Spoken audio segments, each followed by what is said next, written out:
Muito boa noite a todos vocês que nos acompanham no culto dessa noite, que conosco participam.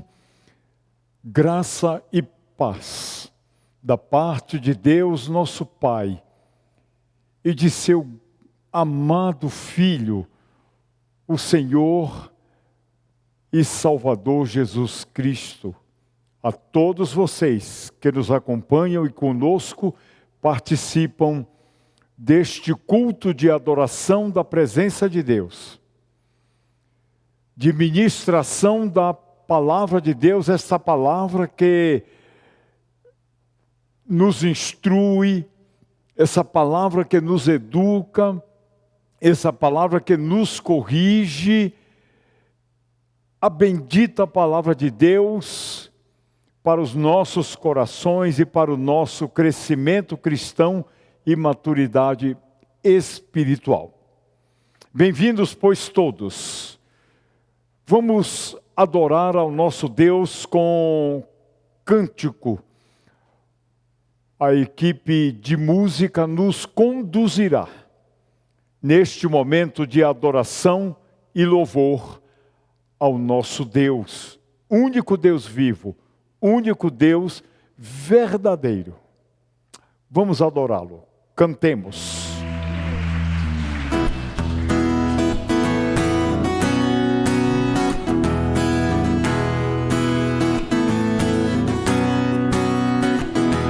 Jesus, em tua presença, reunimos-nos aqui. Contemplamos tua face e rendemos-nos a ti.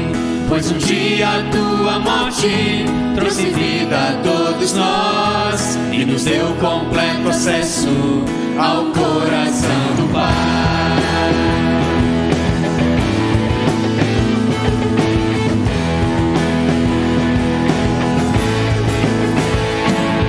Jesus, em tua presença, reunimos-nos aqui. Contemplamos tua face e rendemos a ti, pois um dia a tua morte trouxe vida a todos nós e nos deu completo acesso ao coração do Pai. O véu que separava já não separa mais, a luz que outrora apagada agora brilha e cada dia brilha mais. Só pra te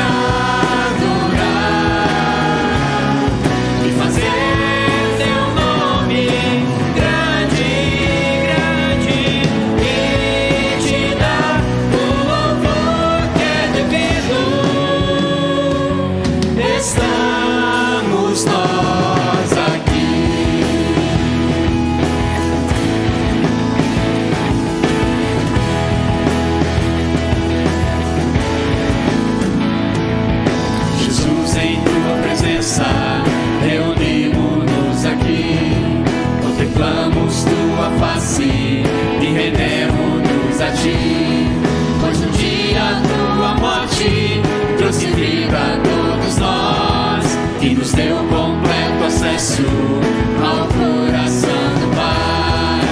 O véu que separava já não separa mais, a luz que outrora apagada agora brilha e cada dia brilha mais. Só pra te adorar,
estamos de volta. Agora vamos abrir as nossas Bíblias, como já fazemos há algumas semanas, na carta que o apóstolo Paulo escreveu para as igrejas da região da Galácia. Abramos no capítulo 1, vamos ler do versículo 13 até o versículo 17. E o estudo, a meditação, a reflexão dessa noite estará baseada no versículo 17. Mas vamos ler de 13 a 17. Assim nos diz a palavra do Senhor.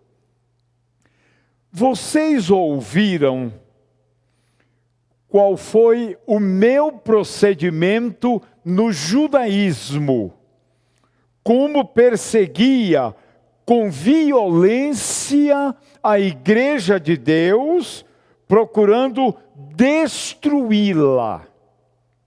No judaísmo, eu superava a maioria dos judeus da minha idade e era extremamente zeloso das tradições dos meus antepassados.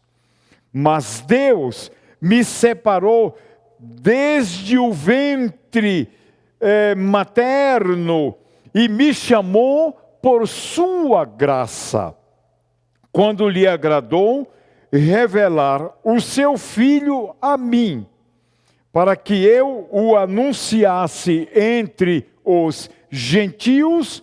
Não consultei pessoa alguma. Tampouco subi a Jerusalém para ver os que já eram apóstolos antes de mim, mas de imediato parti para a Arábia e voltei outra vez para Damasco. Este último verso, o 17, eu desejo lê-lo de novo. Tampouco subi a Jerusalém para ver os demais apóstolos antes de mim, mas de imediato parti para a Arábia e voltei outra vez para Damasco. A nossa série de estudos, quando chegarmos ao capítulo 6, ela será inteiramente voltada para o tema Vivendo embaixo da graça de Deus. Esse tema foi escolhido e não foi aleatório. É porque depois que Paulo deixou as igrejas da Galácia, elas foram invadidas por falsos líderes, falsos mestres, falsos cristãos que tentavam desviar aqueles irmãos, aquelas irmãs do caminho da graça, querendo que eles voltassem a viver embaixo da lei. Portanto, a série é Vivendo embaixo da graça de Deus. O apóstolo Paulo destaca no verso 17, quando ele diz assim: nem subi a Jerusalém para os que já eram apóstolos antes de mim. O que Paulo está dizendo aqui é que após a sua conversão a Cristo no caminho para Damasco, após ele ter ser recebido na casa de Judas, após Jesus ter enviado Ananias para dar os primeiros procedimentos discipulares sobre a vida de Saulo de Tarso, ele vai dizer aqui às igrejas da Galácia que ele não foi a Jerusalém ao encontro dos apóstolos que foram chamados antes dele. O contexto da primeira parte desse verso 17, ele dá continuidade à sequência dos fatos ocorridos imediatamente após a conversão de Saulo de Tarso. Isso não se trata de uma generalização absoluta, até porque posteriormente Paulo fez uma série de visitas à cidade de Jerusalém, à igreja de Jerusalém. Tanto nesta carta aos Gálatas, quanto no livro de Atos, dos Atos dos Apóstolos, fica muito claro que Paulo já tinha começado a pregar nas sinagogas,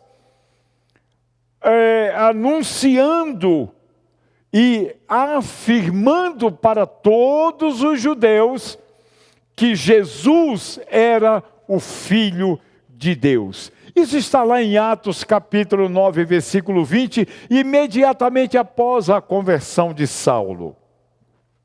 Isso foi logo após então a conversão dele, de acordo com que Lucas, o evangelista, narrou no livro dos Atos, e essa pregação foi feita ali mesmo na cidade de Damasco.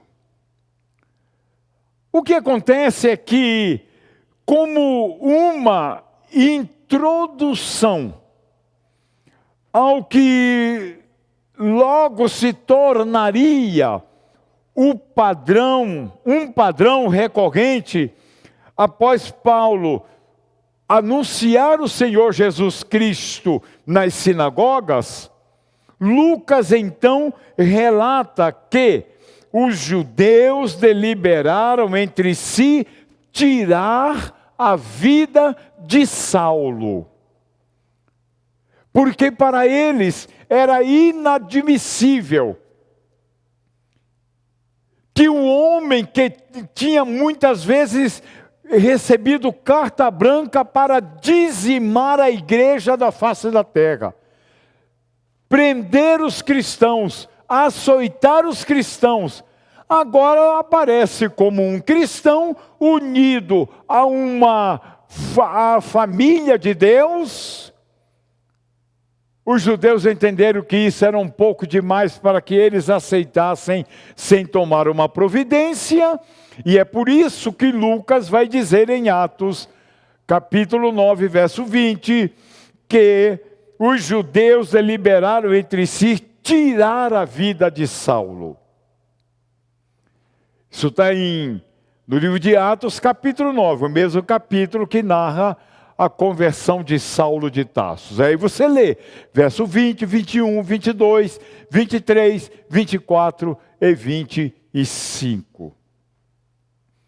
O interessante é que após a leitura desses versos ali em Atos 9, Lucas relatou os esforços iniciais de Saulo de Tarso para se relacionar com os discípulos lá na cidade de Jerusalém, na igreja cristã de Jerusalém, e as dificuldades enfrentadas, porque ninguém acreditava que de fato aquele Saulo de Tarso era um verdadeiro e frutífero seguidor do Senhor Jesus Cristo, um cristão então, como está no versículo 26 de Atos 9.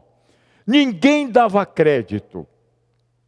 Esse fato não foi levado em conta quando Paulo apresentou sua própria versão lá na primeira visita que ele fez na cidade de Jerusalém,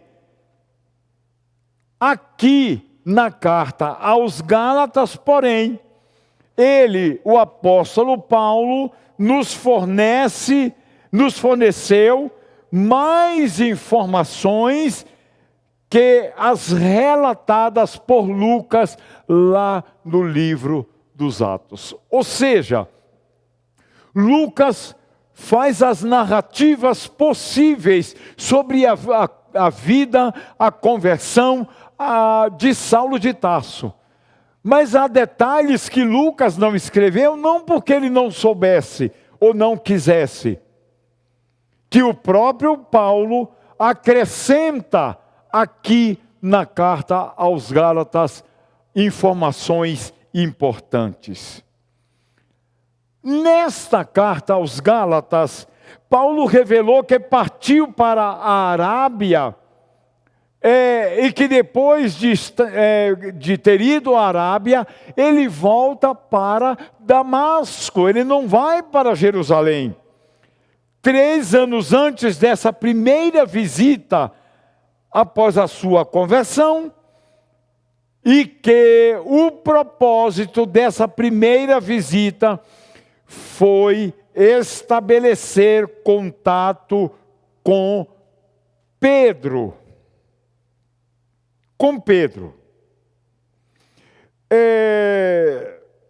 Ele diz no versículo 18 de Gálatas 1, depois de 3 anos, eu subi a Jerusalém para conhecer Pedro pessoalmente e estive com ele 15 dias. Esta foi a primeira viagem dele a Jerusalém. Uma viagem para conhecer o famoso apóstolo Pedro.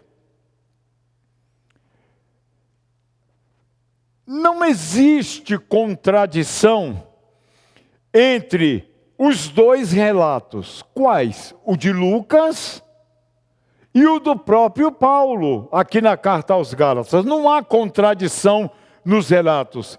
E juntos, Lucas e Paulo, Paulo e Lucas, compõem uma narrativa ainda mais interessante quando as duas narrativas se unem, se fundem. E é difícil ser exato quanto à sequência cronológica dos fatos narrados por Lucas e dos fatos narrados pelo apóstolo Paulo. Diante, portanto, de problemas como esses, é imperativo percebermos que nenhum desses relatos é completo sozinho. Precisamos dos dois para fazer a composição de relatos acerca da conversão de Saulo, o primeiro discipulado que ele recebeu, o chamado para o apostolado e todos os demais fatos. É preciso que haja uma fusão, porque nenhum dos dois relatos são completos em si mesmos. Lucas, ele tinha um propósito especial ao escrever sua narrativa no livro de Atos. Ele tinha um propósito claro na mente dele.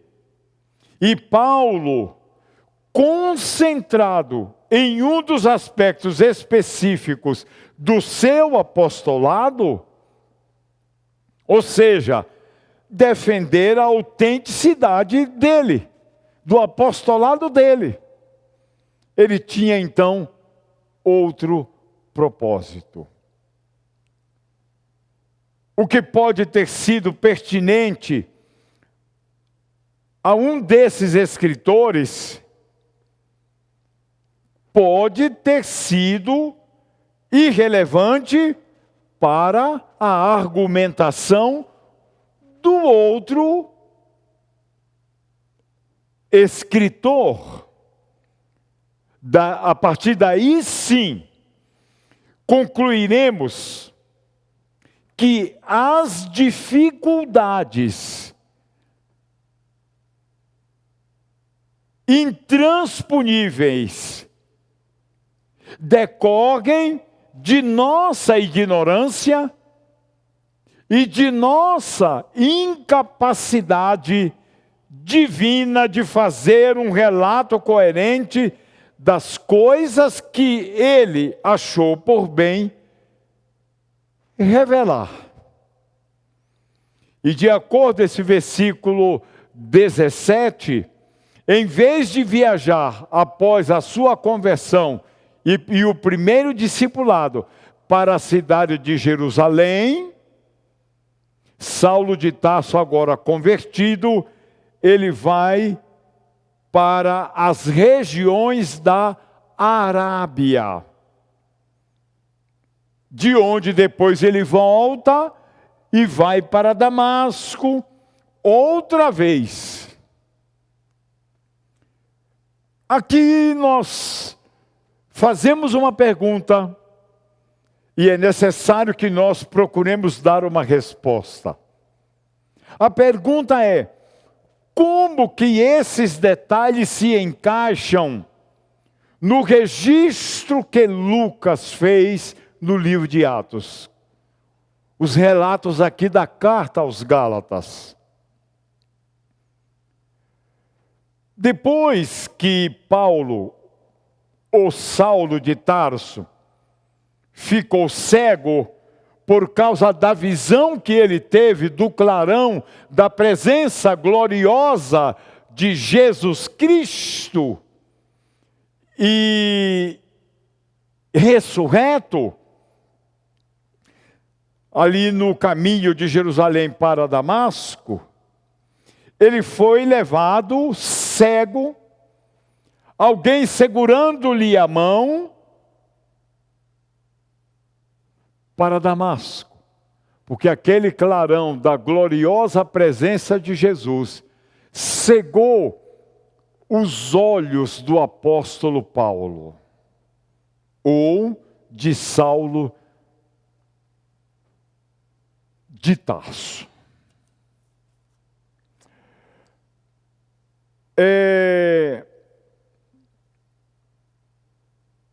Passados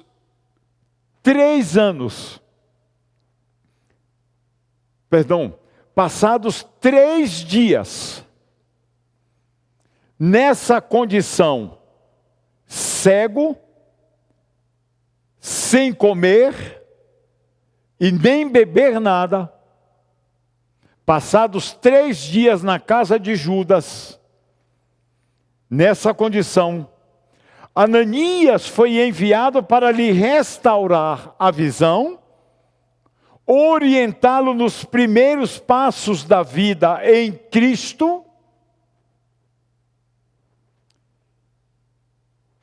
e batizá-lo. Atos capítulo 9, de 8 a 18, e Atos capítulo 22, de 11 a 16. Mas eu quero destacar no versículo 20 de Atos 9, assim, lá diz assim: e logo Paulo pregava nas sinagogas a Jesus, afirmando que Jesus era o Filho de Deus. Quando ele está na sinagoga pregando a Jesus como Filho de Deus, é interessante notarmos o quanto esta pregação confundiu a mente, o coração de todos os judeus em todas as sinagogas aonde Saulo de Tarso pregou. E aí, o versículo 22 de Atos 9 registra o seguinte, de novo: os judeus que moravam em Damasco, demonstrando, Paulo dizendo aos judeus, os judeus que moravam em Damasco, demonstrando que Jesus era o Cristo. Aí o apóstolo Paulo desenvolvia toda uma argumentação histórica, toda uma argumentação profética, toda uma argumentação de que quando Jesus viveu na terra e foi morto pelos judeus,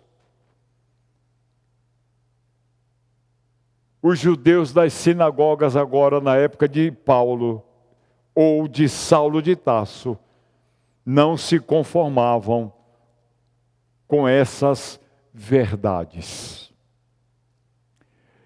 E aí nesse tempo, Saulo de Tarso, agora convertido, viaja para a Arábia. Porém, voltou mais uma vez para Damasco. E depois de pregar ali por um tempo, os judeus incrédulos conspiraram para matar Saulo de Tarso, agora crente no Senhor Jesus Cristo.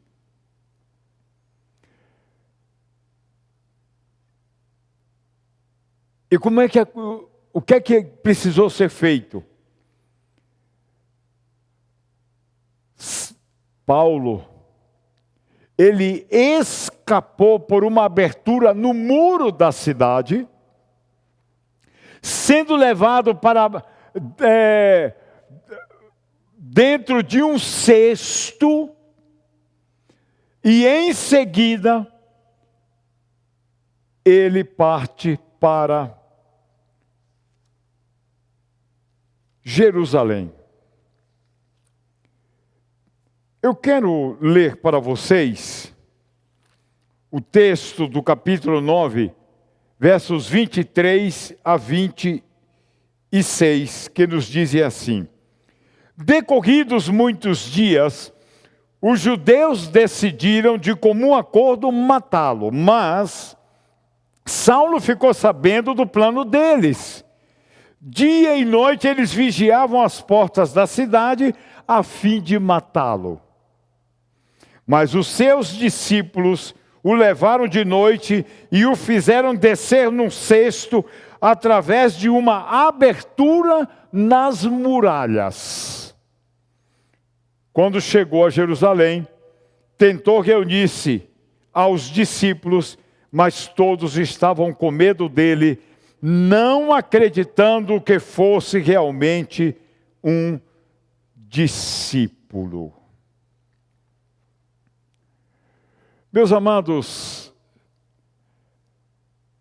essa ideia é fascinante, especialmente tendo em vista o aparecimento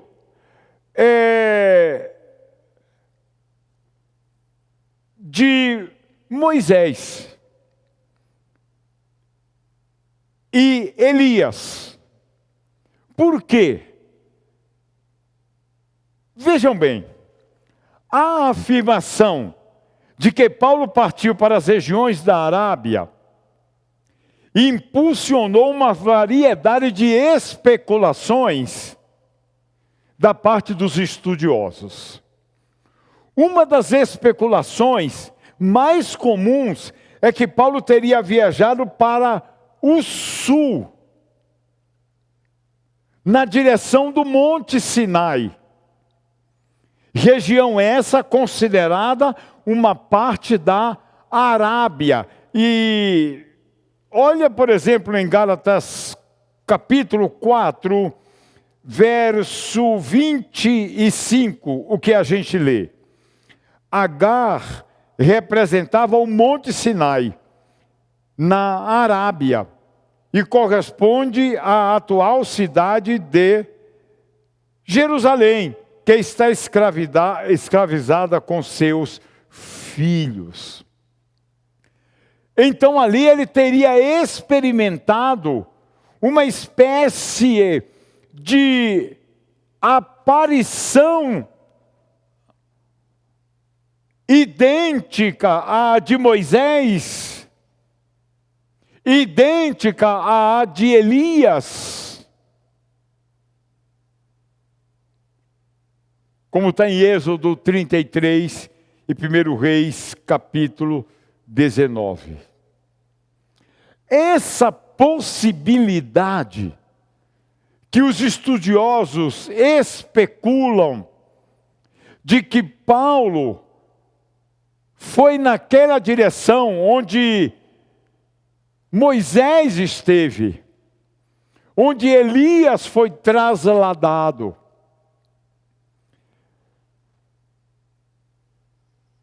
E aí os estudiosos acham que Saulo foi para o mesmo lugar onde esses fenômenos aconteceram com Moisés e com Elias.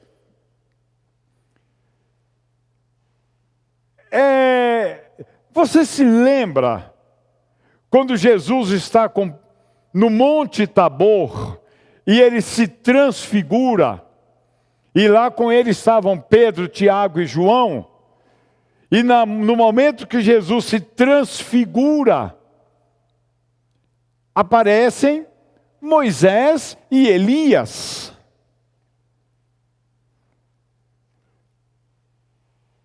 No chamado Monte da Transfiguração. Então os especuladores acham que, ao invés de Paulo ir para Jerusalém, ele foi para a Arábia para passar para o mesmo lugar onde Moisés esteve na presença de Deus, onde Elias foi trasladado e onde Jesus se transfigurou. Lembra-se da resposta, da pergunta que eles fizemos há pouco instante? Como esses detalhes se encaixam no registro de Lucas no livro de Atos? Eu acrescento algumas perguntas para mim e para você. Deveria Paulo, o apóstolo das nações, ficar isento de uma experiência tão impressionante como a que Pedro testemunhou no Monte Tabor? Outra pergunta. No entanto, qual teria sido o propósito de Paulo ir para um lugar, quem sabe que pela transfiguração de Jesus, passou a ser um lugar místico? Que propósito ele teria em ir para lá? Outra pergunta. Paulo já não tinha visto o Cristo ressurreto e glorificado na estrada de Damasco, e isto não lhe era suficiente? Paulo já não estava suficientemente esclarecido e incumbido de anunciar o Evangelho do Senhor Jesus Cristo imediatamente após a sua conversão?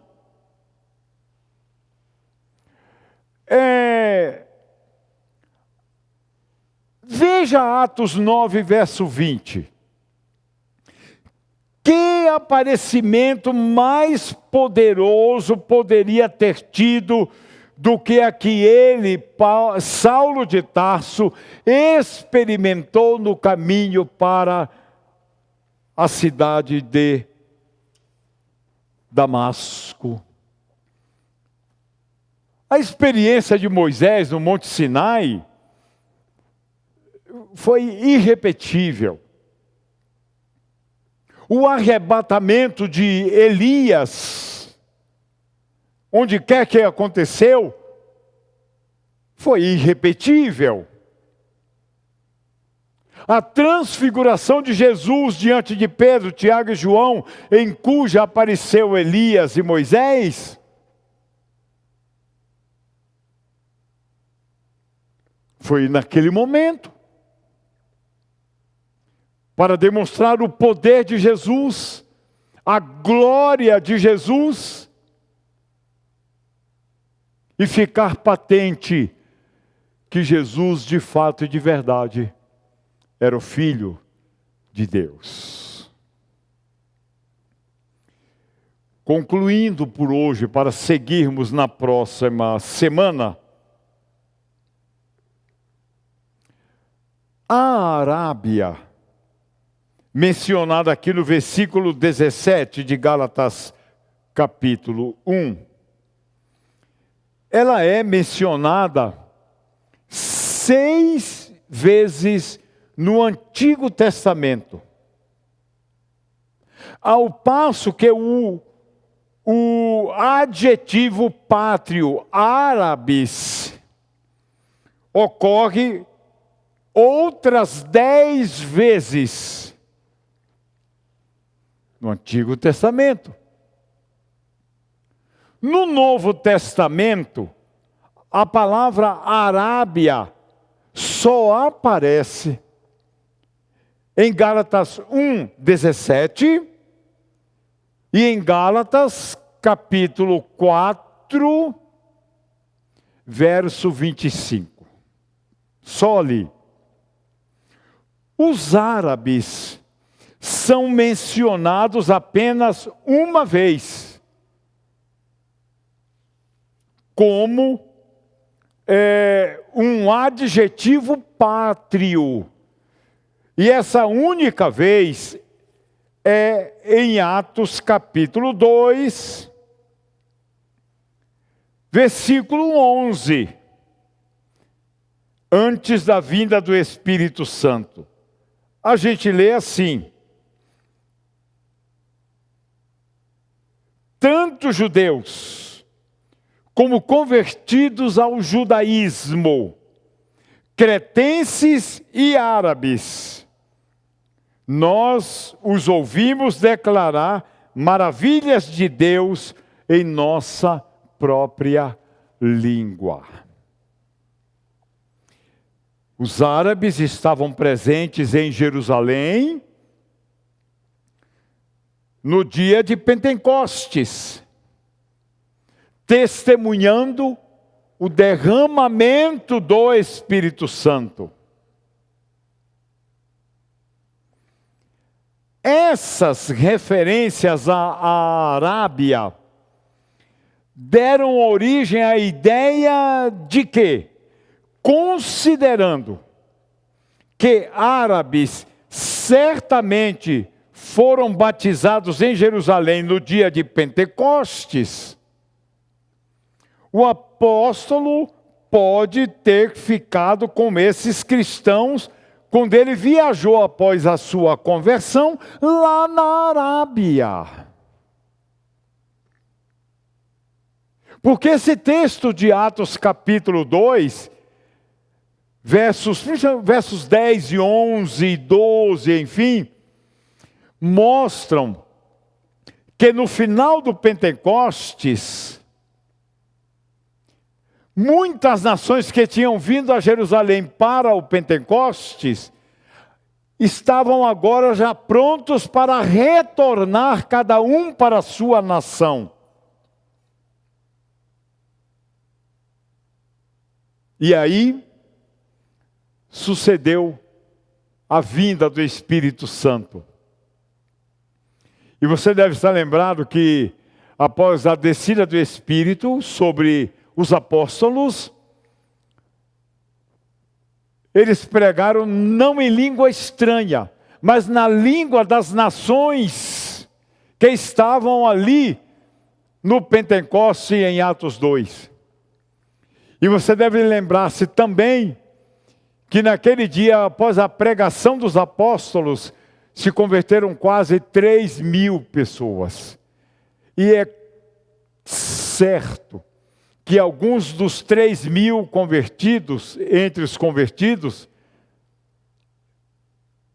eram árabes, que depois retornaram para a Arábia. E Paulo então se converte e vai para a Arábia, e deve ter ficado hospedado na casa destes irmãos, compartilhando, conhecendo mais, bebendo daqueles discípulos.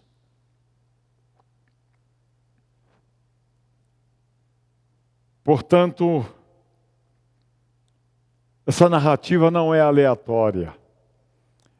Ela é importante para nos mostrar como é que Deus conduz a história e os seus propósitos. Encerrando finalmente por hoje, eu quero dizer a vocês que no sentido geográfico, a Arábia, a palavra Arábia, significa deserto. E aí ela consiste uma gigantesca porção de terra, na maior parte deserta ou desértica, que compreende uma área de mais de 1,5 milhão de quilômetros quadrados. Paulo foi para lá,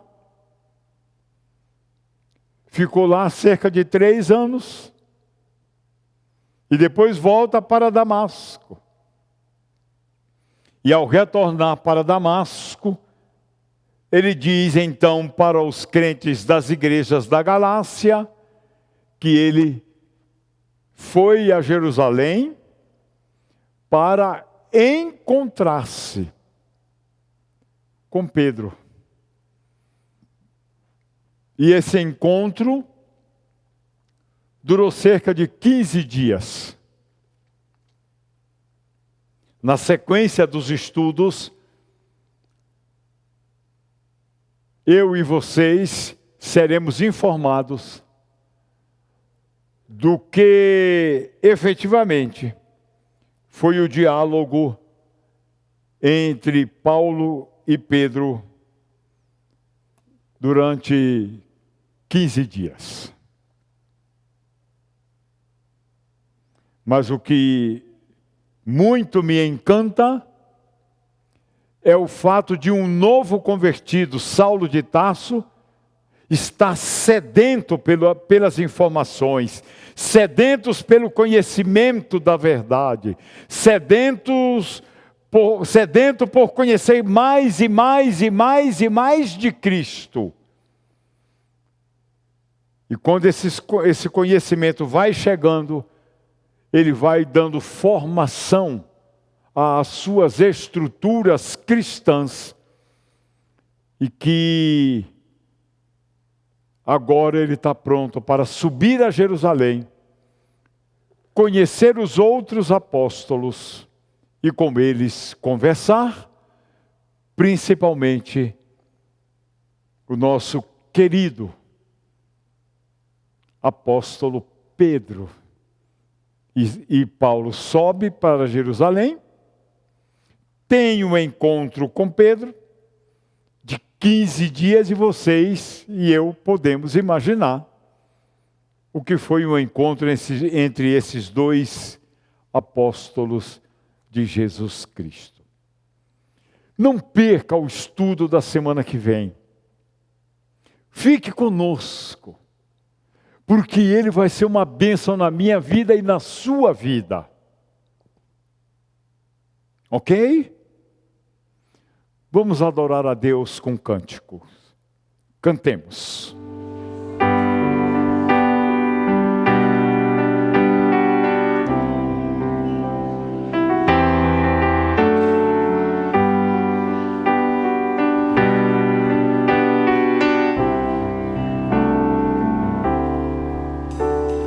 Ele é exaltado, o Rei é exaltado nos céus.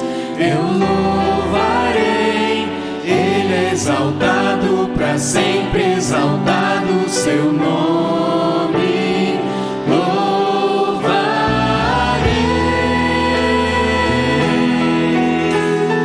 Ele é o Senhor, sua verdade vai sempre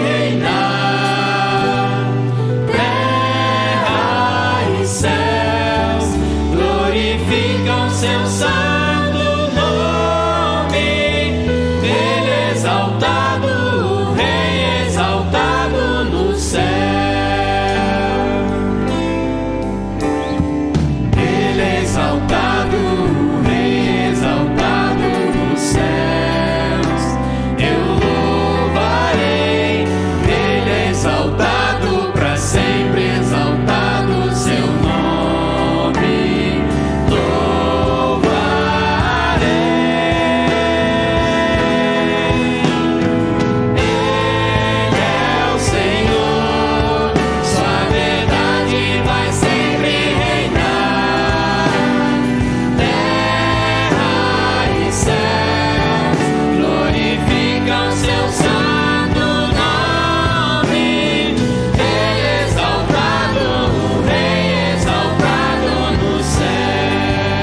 Muito bem.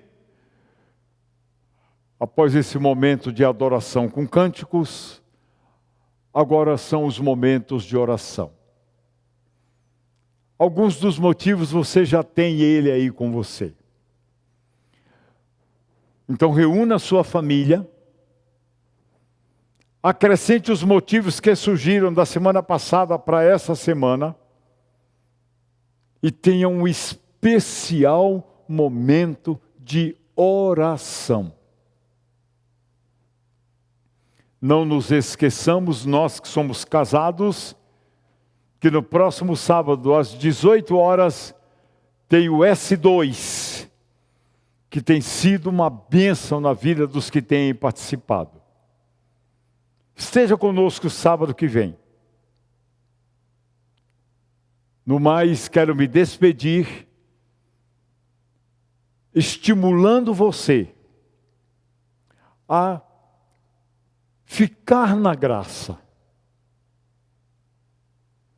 Fique na paz de Cristo. Que Deus abençoe você e sua família. E tenhamos todos um final de noite tranquilo. Boa noite, até a próxima semana. Tchau.